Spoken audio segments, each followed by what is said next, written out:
دخترها را آورده نرسانین. مادرمان عایشه وقتی دید این توده زنها را که زیارت آمدن که این خیلی لباسهای تنگ و این خیلی که تمام اعضای زن بیرون در نمایش داد، خیلی نبود، بلکه میگوید کم تنک بودن که بدن نما نبود، تنک بود. حضرت عایشه مادرمان چی گفت؟ این کنتون مؤمنات، گفته ای دخترای عزیز، گفت من از زیارت آمدین، خوش به حالتان، ثواب گرفتین، من زن پیغمبر هستم، ثواب گرفتین، در حقتان دعا میکنم، لیکن اگر ذره ایمان داشته باشین از همین جای من که خیستین خانه رفتین این لباس ها را دیگر ابدی در بر نکنین، که این لباسی که شما دارین لباس زن مسلمان نیست. گفت ببینید یک لباسی تنوکتر بود که بدن نما نبود. امروز همت از روی انصاف جواب دین که اگر همون زیرپوشی زن نباشد باور که کلی بدنش در بیرون است.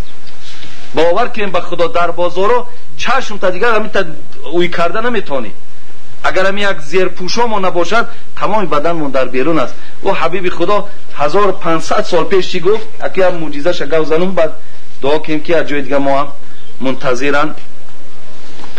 معجزه بود در دوره پیغمبری نبود. گفت سینفان من امت اهل نار. اکنون صحبت ما در همون 4 میسه حضرت امیر جان بود، که ایسا آمد انشاءالله بعد میگردیم شخیر.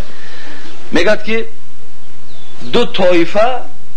دو طایفه سینفان من امت اهل نار، دو گروه از امت من ارزنده آتش دوزخ دارند. ببینید ارزنده آتش دوزخ دو گروه انسان دارند. حبیب خدا را پرسیدن اینا کیا هستند؟ گفت یکم قوم معهم سیاد یضربون بها الناس، یعنی قوم معهم سیاد که اذناب البقر یضربون بها الناس. زمانی می شود که یک قوم برایت در دستشون تیاق دارند که مثل دنب گاو است، با این تیاق مردم بیگناه را میزنند. امروز تمام دنیا در اعلان کردن که همون تیاق سیاه دوبینکه است که پیغمبر خدا دوره پیغمبر در این دوبینکه نبود، که تلویزیون را ببینین کجای در مردم جمع است، مردم را میزنند. حبیب خدا گفت زمانی میشود که آدمای میبرن که حق خود چه طلب کردن در میزننش.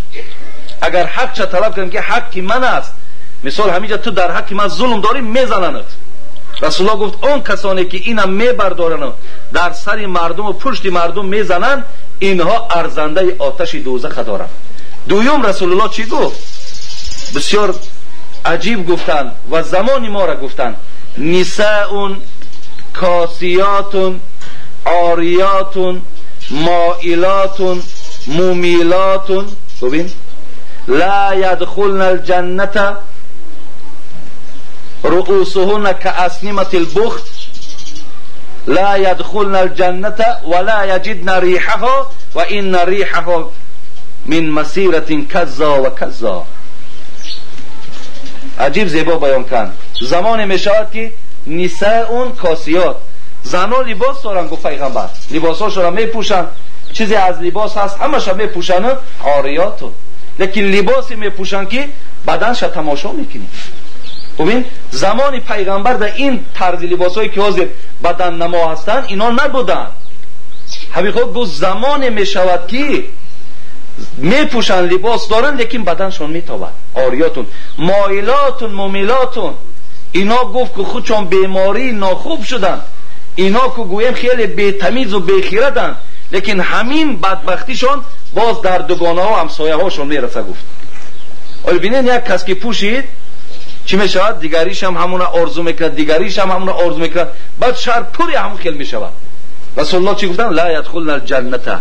برای این دو طایفه کاسنمة البخت هم گفتن پیغمبر زمان میشود که زنها گفت سرهاشون لوج میکنن و چنان گفتن مویهای سرشون میپیچونن که مثل در پشت شتر یک کوهان میگن، طوری سرشون در گفت مثل کوهان گفت مویهای سرشون میپیچونن.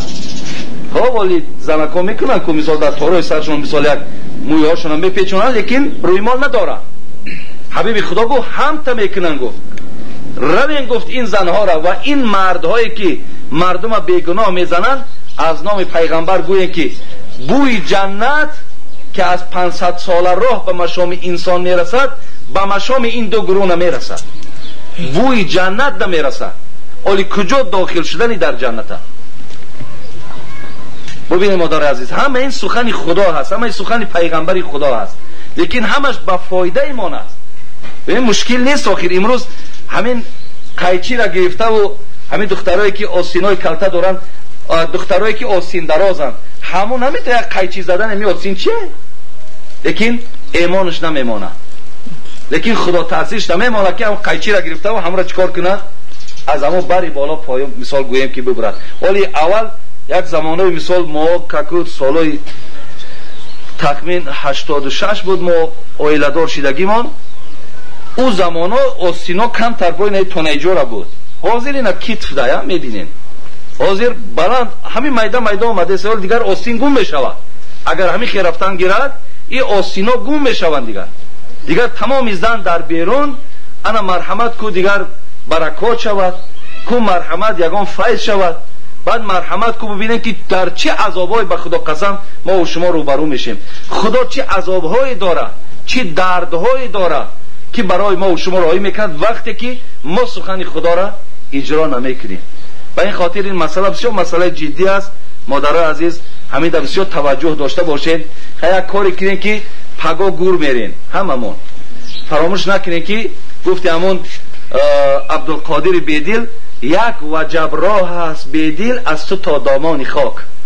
تا همون قورستان محلت بین تو و بین قورستان گو یک وجب های مثلا بسیار نزدیک گرفتن.